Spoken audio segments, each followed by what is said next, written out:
자, 오늘 우리 말씀을 좀 보도록 하겠습니다. 요한계시록 6장 이제 9절에서 11절까지인데 복습을 한번 해볼까요? 앞에 네 번째 인까지 서술된 내용들은 하나의 연결고리가 있었습니다. 우선 한번 복습을 하십시다. 첫 번째 인은 무슨 색깔의 말이 나왔죠? 흰 색깔의 말이 나왔습니다. 그리고 그 흰 색깔의 말에는 활을 든 자가 앉아 있었어요. 누구의 흉내를 낸 겁니까? 적그리스도. 예수님의 흉내를 낸 거죠. 그래서 이 흰말이 갖는 상징은 적그리스도의 상징이다. 그 두 번째 인을 뗄 때는 무슨 색깔의 말이 나왔습니까? 붉은 말. 붉은 말은 분쟁, 또 전쟁, 이런 재앙을 의미한다 말씀을 드렸어요. 그리고 세 번째 인은 무슨 색깔이죠?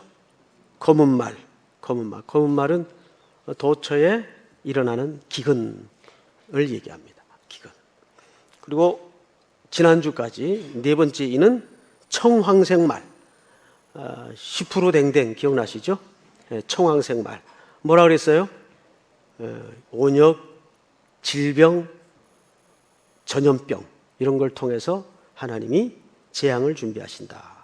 그러니까 이 앞에 우리가 공부했던 네 재앙은 하나의 연결고리가 있었고 공통분모가 있었습니다. 자, 근데 오늘 다섯 번째 인은 조금 독립적입니다. 뭐든지 7개 인이 소개될 텐데 오늘은 그 중반을 넘어선 다섯 번째 인을 공부하는데 다섯 번째 인에 아주 우리가 좀 유심히 살펴서 위험을 방지해야 될 중요한 내용이 오늘 담아져 있으니까 특별히 신앙을 이제 입문한 지 얼마 안 되는 이제 어린 신자들은 잘 좀 챙겨서 듣고 여기 또 목자님들이나 간사님들 잘 들으셨다가 이런 어려움에 빠지지 않도록 성도들을 좀 안내해 주시기 바랍니다. 자, 오늘 PPT를 좀 띄우겠습니다. 계시록 6장 9절에서 11절 다섯째 인의 비밀. 자, 9절을 보시면 죽임당한 영혼들이 등장을 해요. 본문을 좀 볼까요? 다섯째 인을 떼실 때 내가 보니 하나님의 말씀과 그들이 가진 증거로 말미암아 죽임당한 영혼들이 등장을 하는데 그들이 지금 어디 있어요?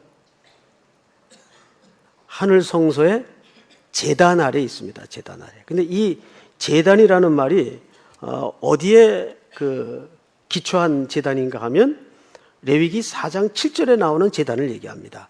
자, 레위기 4장 7절을 한번 띄워 주실까요? 자, 한번 같이 읽겠습니다. 시작. 제사장은 또 그 피를 여호와 곧 회막 앞 한간 뿔들에 바르고 그 송아지의 피 전부를 회막 문 앞 번제단 밑에 쏟을 것이며. 여기 제사장은 또 그 피를 여호와 앞 곧 회막 안 향단 뿔들에 바르고 그 송아지의 피 전부를 회막 문 앞에 어디에 쏟습니까? 번제단입니다. 이 번제단은 바로 오늘 계시록에서 말하는 제단을 얘기하는데 여기는 반드시 희생의 제물을 죽여서 피를 흘려 드려지는 제단을 얘기합니다. 이 제단에 처음으로 드려졌던 존재가 누구냐면 어린 양이신 예수 그리스도를 얘기합니다. 구약은 모두 실제가 아니고 뭐라 그랬죠? 상징이라 그랬어요. 그래서 구약의 모든 제사는 상징이요 모형이기 때문에 실제적으로 이 제단에 최초로 드려졌던 존재는 어린 양이신 예수 그리스도가 최초의 제단에 드려졌던 인물입니다. 자, 근데 그 제단에 지금 누가 같이 있습니까? 죽임당한 성도들이 있어요. 근데 이 성도들의 모양을 조금 더 자세히 보십시다. 뭐 때문에 죽었나요? 구절을 잘 보시니까 이렇게 돼 있어요. 하나님의 말씀과 그들이 가진 증거로 말미암아. 이것은 로마 콘스탄틴 대제 313년인가요?까지 크게 두 개의 박해 시기가 있었어요. 로마 시대에. 이때는 네로 황제 치하를 얘기합니다. 이때 기독교에 대한 무시무시한 박해가 있었는데 이 박해는 주로 네 가지 형태로 소개할 수 있어요. 첫 번째, 이들은 왜 박해를 받았는가? 아주 어처구니 없는 몇 가지 이유가 있는데 그 중에는 또 박해를 받을 수밖에 없었던 이유도 있었지만 첫 번째가 우선 가장 큰 명분인 황제 숭배 사상을 기독교인들은 거절했습니다. 우리는 창조주 하나님과 예수 그리스도 아들 되신 그분 외에는 주로 고백할 수 없고 황제를 나의 주로 시인할 수 없다. 그때는 인사가 뭐였다 그랬죠? 가이사가 주이십니다. 이게 인사였어요. 이걸 거절한 거예요. 특별히 황제 숭배 사상이 일어나면서 많은 순교자가 생겼습니다. 그러니까 이 순교자는 진리를 붙들고 살다가 죽어가야 했던 당시 누구나 피할 수 없었던 성도들의 일상이었어요. 황제 숭배 사상이었어요. 두 번째가 이들은 관직에서 불러도 타협하지 않았습니다. 우리가 그 우상의 존재에 해당하는 황제 밑에서 녹을 먹을 수 없다. 일절 타협을 하지 않는 비타협적인 존재다. 그래서 박해를 받았고 불이익을 겪었습니다. 그리고 이 세 번째가 참 어처구니 없는데 이 기독교인들이 모이는 집회 성격에 대해서 심각한 오해가 있었어요. 그들이 전부 형제여 자매라고 만나면서 부르니까 여기에 어떤 오해가 발생했는가 하면 이것들은 전부 근친상간자들이다. 이 근친상간의 오해가 있었어요. 그리고 만나면 입맞춤을 합니다. 그래서 이 기독교 집단은 혹시 그 성적인 것을 빌미로 만나는 이상한 그 사이비 집단 아니냐. 그래서 성적인 종교 집단으로 음란한 집단으로 오해를 받았어요. 게다가 더 무시무시한 엽기적인 소문이 돌아다녔는데 이 사람들은 모이기만 하면 인육을 먹는데 인육. 이것이 내 피요 내 살이니라 그러면서 뭘 자꾸 먹으니까 인육을 먹는다. 이 실제 있었던 소문입니다. 그래서 이들이 그 기독교인으로서 로마 제국 하에 살아가는데 엄청난 생활의 어려움이 있었습니다. 이런저런 이유로 이들은 극심한 핍박을 받다가 많은 성도들이 원형 경기장에서 일상에서 시들어가고 죽어갔습니다. 그러니까 여기서 말하는 제단 아래 죽임당한 성도라는 것은 특별히 어떤 오늘날 우리가 생각하는 그런 순교가 아니라 일상 속에서 겪어내어 죽어갔던 순교자들을 얘기합니다. 자, 그런 순교자들이 지금 어디에 아래 있는가 하면 제단 아래 있어요. 9절을 다시 보세요. 하나님의 말씀과 그들이 가진 증거로 말미암아 죽임을 당한 영혼들이 제단 아래 있어. 그리고 10절 한번 같이 읽어볼까요? 자, 10절 한번 읽겠습니다. 본문 시작. 큰 소리로 불러 이르되 거룩하고 참되신 대주제여 땅에 거하는 자들을 심판하여 우리 피를 갚아주지 아니하시기를 어느 때까지 하시려 하나이까. 예, 이제 이 대목을 좀 자세히 분석을 하도록 하겠습니다. 큰 소리로 불러 이르되, 이 큰 소리라는 것은 그저 사운드가 볼륨이 컸다라는 그런 의미가 아니라 울부짖음을 얘기합니다. 어떤 원한에 잡혀서 울부짖는 지금 그림을 큰 소리로 이렇게 소개를 했어요. 자, 자막을 좀 한번 볼까요? 자, 죽임당한 영혼들이 하늘 성소 제단 아래 있습니다. 이것은 시대적인 상황과 맞물려 이해를 해야 돼요. 자, 제단이라는 말은 디시 아스테리온, 이 헬라 말인데 어렵죠? 이것은 레위기 4장 7절이 배경이 되었습니다. 여기까지는 했죠. 자, 다음 페이지를 좀 보도록 하겠습니다. 이 제단의 첫 제목은 누구라고요? 예수 그리스도를 얘기합니다. 이들이 억울한 죽음을 호소합니다. 여기서 억울한 죽음이라는 건 어떤 죽음일까요? 하나님의 진리를 붙들고 말씀을 순종하여 살다가 손해보고 그 역사를 감당하다가 죽어간 일반적인 소시민의 생활을 얘기합니다. 무엇이 억울할까? 그리고 이들이 큰 소리로 불렀던 이야기가 뭐예요? 대주제어, 데스포테스. 원문 호 데스포테스 이렇게 되어 있어요. 그러니까 여기엔 두 가지 의미가 있어요. 첫째는 이 데스포테스라는 말은 첫째, 이 하나님이 이 모든 인류 역사의 주관자시다. 이런 고백이 담아져 있습니다. 대주제어. 사실 이 대주제어라는 말은 하나님에게만 붙이는 말이 아니었고 로마 황제에게 붙였던 호칭입니다. 대주제어. 그래서 로마 황제의 보좌에서는 세 가지가 기원이 된다 그랬어요. 심판, 통치, 영광. 이게 로마 황제의 보좌에서부터 시작이 되는 거예요. 그래서 여기서 데스포테스라는 말은 사실 황제를 호칭하는 용어이기도 한데 요한이 이 계시를 통해서 여기 기록한 이유가 있어요. 그 속에는 이런 역설이 담겨 있는 거죠. 세상은 로마의 보좌가, 그 보좌의 황제가 영광을 받고 심판을 하고 통치하는 것 같지만 이 역사의 주관자는 누구시라는 고백입니까? 대주제, 진정한 참 주제이신 하나님만이 데스포테스, 역사의 주제자이시다. 믿습니까? 그리고 여기에 두 번째 의미가 있어요. 두 번째 의미가 뭐냐면 그 역사의 주인이 하나님이시면서 동시에 이 역사를 최종적으로, 여기엔 가장 중요한 개념이 최종적인 심판관이 누구냐? 하나님이라는 얘기예요. 로마의 시대나 로마의 권자나 로마의 황제가 아니라는 얘기예요. 그 당시 얼마나 수많은 그리스도인들이 오해를 받고 억울하게 숨져갔습니까?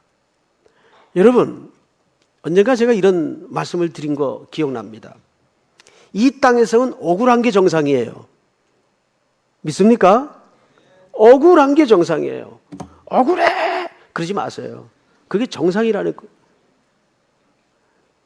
세상의 원리가 기본적으로 뒤틀려 있어요. 그래서 제대로 된 평가가 이 악의 기초 속에 나올 수가 없어요. 기독교 더합니다.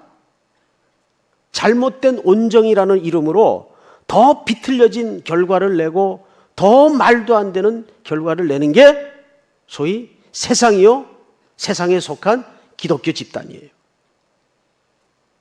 억울할 거 없어요. 여러분, 사도 바울이 로마의 감옥에서 두 번째 투옥이 되어 이제 피할 수 없는 죽음의 칼이 자기 앞에 서서히 다가오고 있다는 것을 직감하죠. 그리고 그는 디모데후서 8장에 이런 얘기를 합니다. 4장 8절에 이런 얘기를 합니다.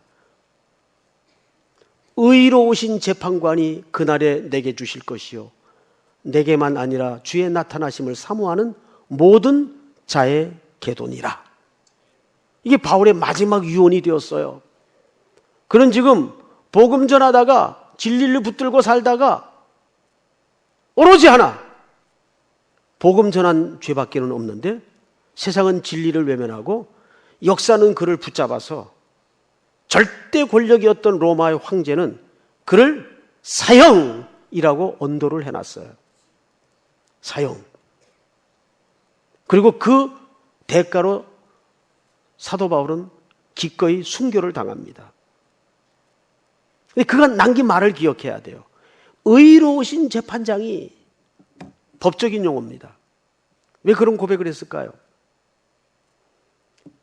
그 당시 로마 황제의 법정은 절대 권력이었습니다.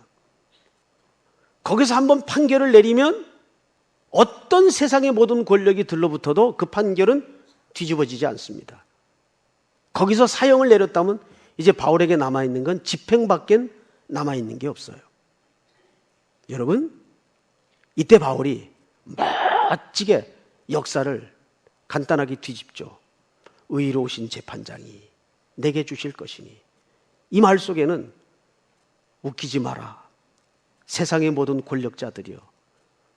그대들은 나를 붙잡아다가 로마 황제의 명령으로 사형이라고 판결했지만 아직도 이 판결은 최종적 판결이 아니다.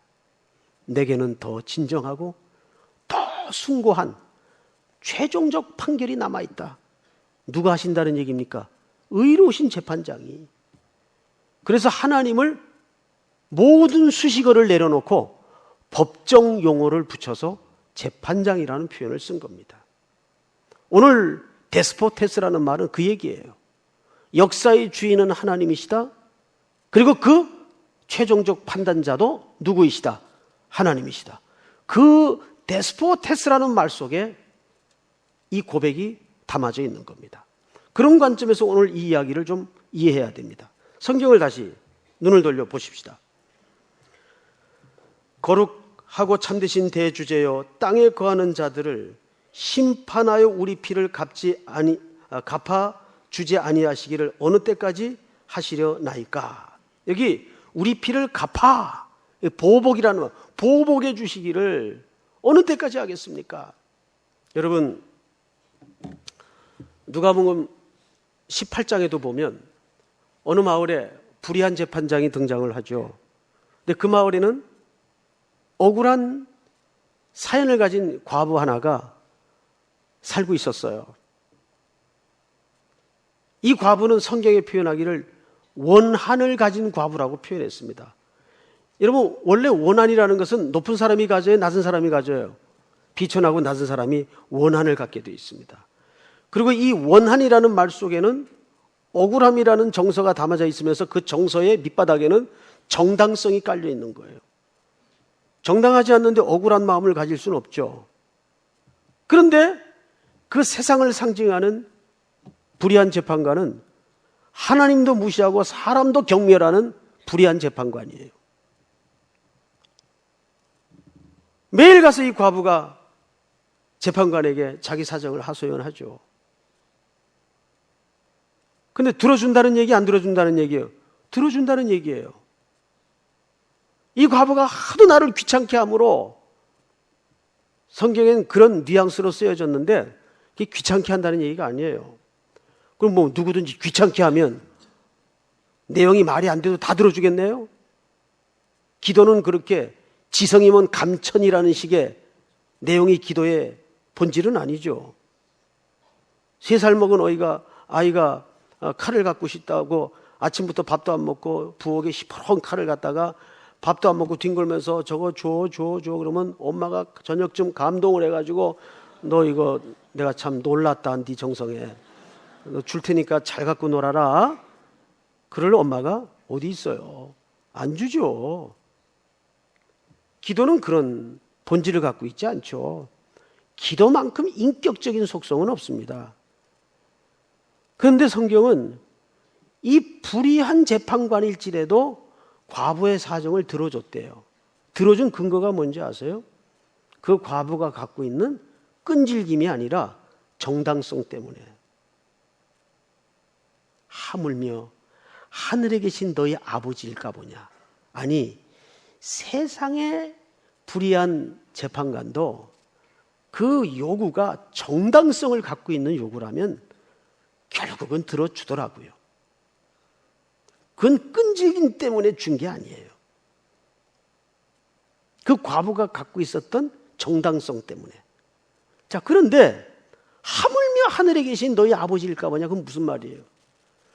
성도들이 이 땅에 살면서 그렇게 한두 못 풀고 손해보고 찌그러지게 저 세상의 변두리에 떠밀려서 그저 세상 영광도 누리지 못하고 시름시름 병도 걸리고 앓다가 빛도 없이 소리도 없이 수많은 신실한 그리스도인들이 그의 과업들이 사라져가요. 인간적으로 보면 참 허무하죠. 야, 뭐 이런가. 이게 예수 믿는 결과인가 싶죠.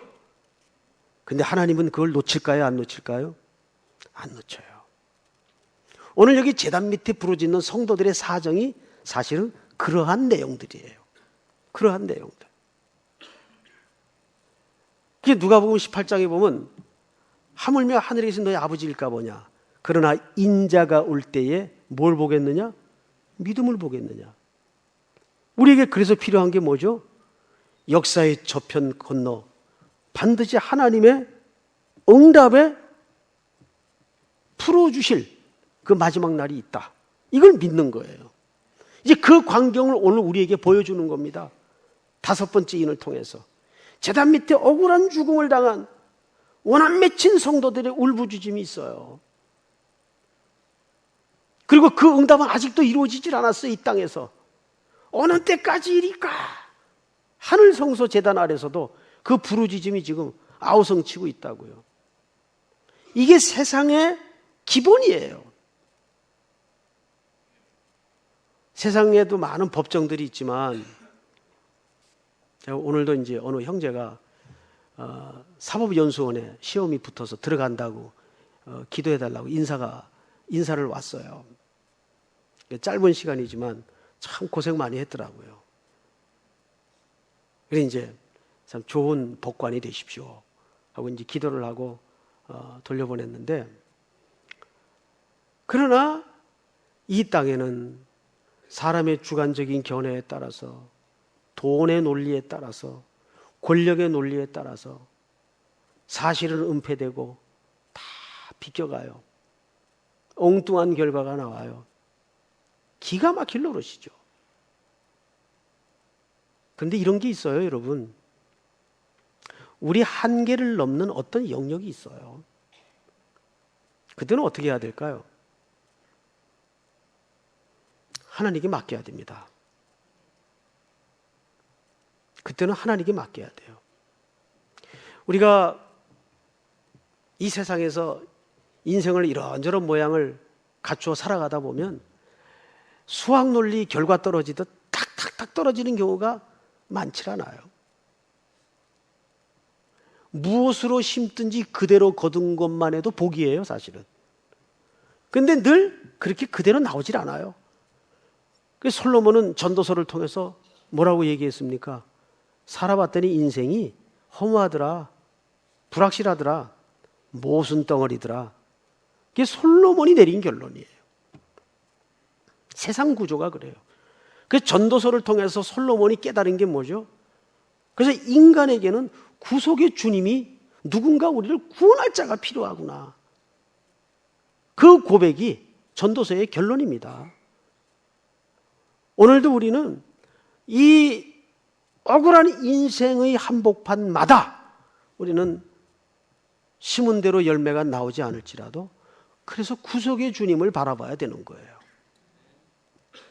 자, 이제 그 이후에 장면을 이제 맞아 보실까요? 거룩하고 참되신 대주제여, 땅에 거하는 자들을 심판은 우리 피를 갚아주지 아니하시기를 어느 때까지 하시려 하나이까 하니 각각 그들에게 흰 두루마기를 주시며. 뭘 줬어요? 흰 두루마리. 성경을 좀 볼까요? 자막을 좀 보십시다.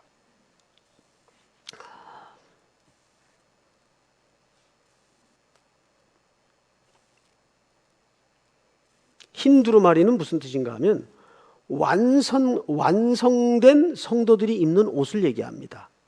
자, 요거는 우리 계시록에 다 있는 내용이니까 좀 차례대로 한번 직접 확인을 해가면서 봤으면 좋겠어요. 우리 계시록 3장을 한번 열어보세요. 앞으로 몇 장만 넘기면 되죠? 3장 4절. 그러나 사대에 그 옷을 더럽히지 아니한 자 몇 명이 내게 있어 흰 옷을 입고 나와 함께 다니리니 그들은 무한 영광이나 합당한 자인 영광이라. 여기 흰 옷 입은 자가 나와요. 또 18절을 볼까요? 3장 18절. 다 같이 시작. 내가 너를 권하노니 내게서 불로 연단한 금을 사서 부유하게 하고 흰 옷을 사서 입어 벌거벗은 수치를 보이지 않게 하고 안약을 사서 눈에 발라보게 하라. 아멘. 자, 여기 두 군데 흰 옷이 등장을 하죠. 근데 이 흰 옷은 행위적인 흰 옷이 아니고 은혜를 입은 자 측면에서의 흰 옷을 얘기합니다. 이 흰 옷은 그 사람이 옳은 행실을 했기 때문에 입히는 옷이 아니에요. 하나님께서 은혜를 입힌 자에게 입혀주는 옷이에요. 그냥 말 그대로 단순하게 너 이 옷 입어 그런 거예요. 자, 이것이 뒤에 계시록에 가면 뭘로 나타나는가? 한 군데만 더 보십시다. 우리 요한계시록 7장을 한번 볼까요? 7장. 7장 13절을 한번 보십시다. 장로 중 하나가 응답하여 나에게 이르되 이 흰옷 입은 자들이 누구며 또 어디서 왔느냐. 14절 시작. 내가 말하기를 내 주여 당신이 아시나이다 하니 그가 나에게 이르되 이는 큰 혼란에서 나오는 자들인데 어린 양의 피에 그 옷을 씻어 희게 하였느니라. 자, 이들이 옷이 희게 된 게 행위적으로 희게 됐어요? 누가 씻어줬어요? 누가 씻어줬어요? 어린 양이. 어린 양의 흘리신 보혈의 피로 우리의 더러운 옷을 흰 옷으로 씻어서 입혔어요. 믿습니까? 자, 한 군데만 더 볼까요? 계시록 19장을 보십시다. 19장은 띄워주세요. 조금 멀리 가야 되니까 띄워주세요. 네. 우리가 즐거워하고 크게 기뻐하며 그에게 영광을 돌리세. 어린 양의 혼인 기약이 이르렀고 그의 아내가 자신을 준비하였으므로 그에게 빛나고 깨끗한 세마포 옷을 입도록 허락하였으니 이 세마포 옷이 흰 옷입니다. 허락하셨으니 이 세마포 옷은 성도들의 뭐라? 옳은 행실이라 하더라. 자, 9절 다 같이 읽습니다. 시작. 천사가 내게 말하기를 기록하라. 어린 양의 혼인잔치에 청함을 받은 자들은 복이 있도다 하고 또 내게 말하되 이것은 하나님의 참되신 말씀이라 하기로. 자, 여기 옳은 행실이라는 말씀이 8절에 나오죠. 그래서 우리는 속아요. 여러분, 그런데 이 헬라 말의 옳은 행실이라고 말할 때는 법적인 선언을 얘기합니다. 법적으로 그냥 선언하는 거예요. 너는 의롭다 선언하듯이. 그러면 그 자가 흰 옷을 입은 자격자가 되는 겁니다. 그러니까 철저히 성경은 인간의 행위로 흰 옷을 입지 않도록 돼 있어요. 또 우리에겐 그런 능력이나 조건이 없어요. 우리는 오직 어린 양의 피로만 이 옷을 입을 수 있는데, 그래서 19장에 옳은 행실이라고 말할 때는 그것이 놀랍게도 법정 용어로 되어 있습니다. 법정 용어라는 건 뭡니까? 재판석에서 선언을 하는 거예요. 동시에 그는 어찌 됐든 간에 그 자격이 주어지는 겁니다. 이것이 계시록의 견고한 우리를 향한 구원의 초대입니다. 믿습니까? 자, 오늘 본문을 다시 6장으로 가서 11절을 보십시다.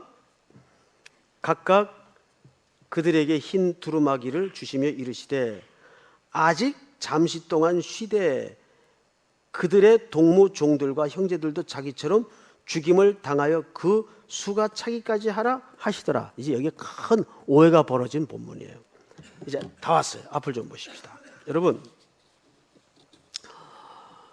지금도 저 이슬람 어떤 종파나 특별히 파키스탄 같은 나라에서는 이 본문을 잘못 해석해서, 또 미국의 일부 사이비 집단에서도 이 본문을 잘못 해석을 해서 순교자의 수가 차야 끝이 온다 그래서 순교를 강요하는 집단들이 굉장히 많습니다. 근데 특별히 그것을 충동에 약한 어린아이나 청년들이나 감성적인 아녀자들에게 요구하는 경우가 많아요. 그래서 죽음의 사지로 내모입니다. 그러니까 얘네들이 여기 한번 잘못된 피를 받으면 물불을 안 가리고 불구덩이로 폭탄을 끌어안고 순교 기꺼이 하는 겁니다. 아주 눈이 서슬퍼렇죠. 명령만 하십시오. 총폭탄이 돼요. 뭐 이렇게 나오는 거예요. 그래서 가끔 가다가 뉴스나 또는 보도에 보면 그 뭐 지하에 50명 집단 자살, 이 사이비 종파에서 벌어지고 있는 끔찍한 내용들입니다. 야, 그 정상적인 머리를 가졌다면 어떻게 그런 꼬임에 넘어갈 수 있을까? 이 종교라는 신념이 우민화되면 그렇게 무서운 거예요. 기꺼이 약사발을 감격 속에 드는 겁니다. 죽음으로 내모는 거죠. 근데 결정적으로 이 본문을 잘못 해석했기 때문에 그런 참 광기의 사건이 벌어지는 거예요. 여기서 그 수가 차기까지라는 말은 그런 의미가 아니에요. 그래서 우리는 또 14만 4천을 얘기하죠. 이제 그 부분도 성경에 앞으로 곧 나올 대목입니다만은 그 14만 4천은 그런 의미가 아니라 12 곱하기 12는 뭐예요? 144죠. 거기에다 1000을 곱하면 뭐예요? 그게 14만 4천이에요. 자, 그러면 12는 뭐죠? 구약의 12지파. 또 12는 뭐죠? 신약의 교회의 기초가 된 12 숫자를 얘기합니다. 그러니까 구약의 교회 공동체와 신약의 교회 공동체인 합수를 얘기하는 거예요. 1000은 뭐예요? 많다. 많다 그 뜻이에요. 많다. 예?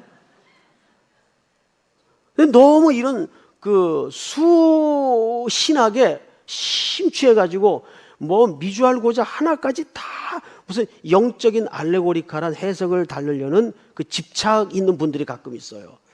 굉장히 위험한 생각들입니다. 그러니까 하나님께서 택한 백성이 물론 있지만 그 수가 성경에 명시된 건 아니에요. 단지 그 수가 차기까지라는 말은 하나님이 구원하시기로 작정한 영혼들이 복음을 듣고 돌아오는 수가 차기까지 그 말이에요. 그럼 이들이 뭘 통해서 그 복음을 듣겠어요? 방금 제단 앞에 진리를 지키다가 말씀을 붙들고 살다가 숨져간 수많은 증인들이 있지 않습니까? 우리 앞에. 그것을 히브리 기자는 뭐라고 표현했죠? 허다한 증인들이 있으니. 그리고 우리 교회도 허다한 선배들의 증인들이 있잖아요. 우리가 그 신앙의 유산을 또 배우고 또 계승해서 또 다른 제자들을 길러내고 이 복음을 또 전하는 거예요. 그 수가 차기까지. 그래서 우리는 이것을 미래 완료형이라 그러는데 이미 하나님의 나라는 십자가 사건 이후부터 시작이 되었어요. 그런데 그 시작이 되고 완료가 되기까지 우리에게는 아직 뭐가 있다고요? 기다림이라는 게 있다고요. 그래서 최종적으로 자막을 좀 보십시다. 이건 미래 완료형이라고 합니다. 완성된 약속. 완성은 되었지만 우리에게 기다림이 남아있다는 의미입니다. 자, 수가 차기까지 11절의 진짜 의미는 이런 오해의 위험을 우리가 방지해야 돼요. 순교자의 수가 차야 하나님의 나라가 완성된다는 해석 위험합니다.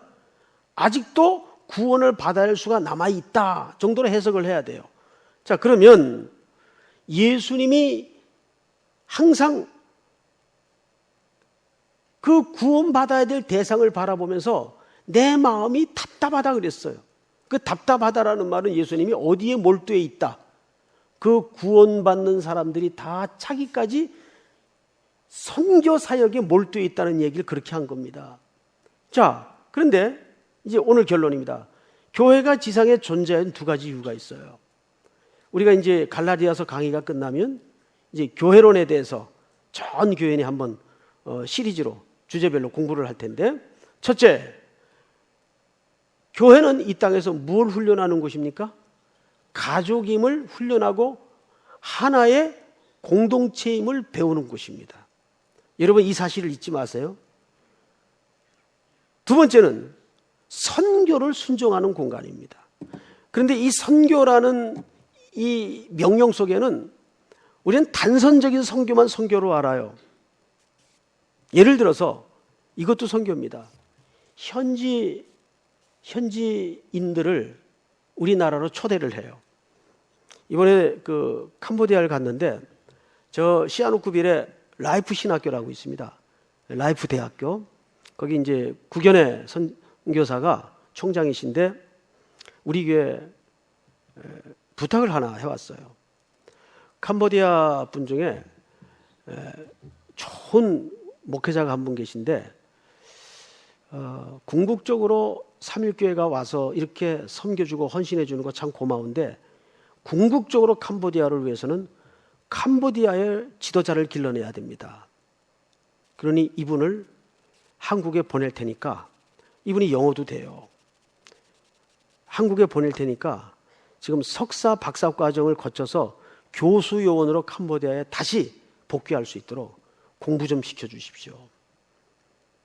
뭐 유사한 많은 선교에 대한 청원이 들어오지만 제가 이 부분은 우리 해외 선교위원회 결정을 거쳐서 당에 내놨어요. 그래서 이제 이번 달인가 다음 달부터 이분을 이제 미화로 1000불 그 매달 한 100만 원 정도 되네요.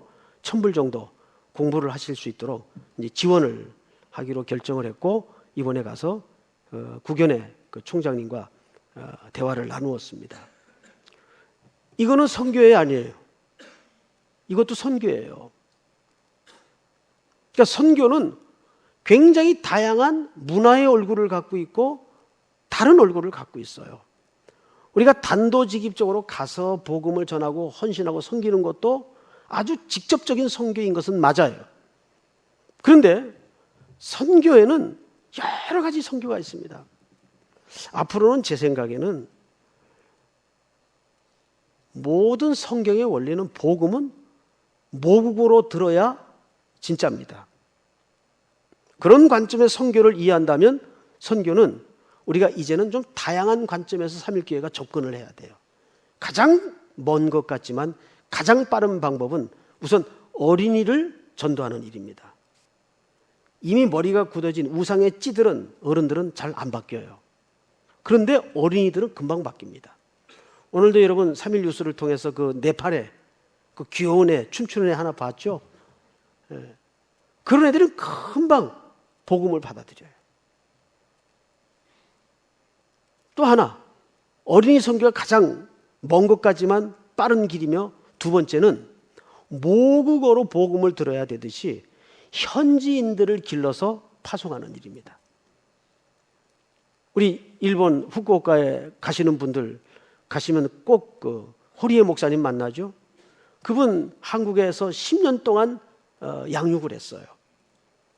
근데 10년 마치고 여기서 목사 안수까지 받고 돌아가서 지금 그 라이트하우스라는 커피숍을 교회 겸 해요. 카페 교회를 하는 거죠. 얼마나 건강하게 사역의 열매가 나타나고, 그 일본 사람답게 정말 돌다리도 두들겨가면서 잘해요, 선교를. 이제 한국말도 유창하겠다. 그리고 자기 일본인들에게 자기 언어로 복음을 그분이 전하잖아요.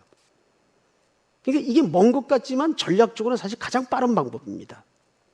그리고 훨씬 효과가 큽니다.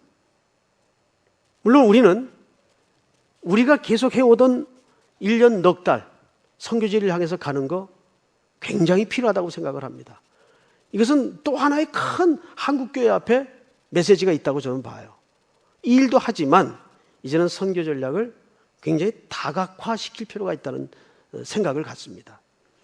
우리 해외 선교위원회에서 여러 가지 전략적인 이제 묘안도 많이 이제 고민을 하겠지만, 교회가 이 땅에 존재하여는 결국 두 가지입니다.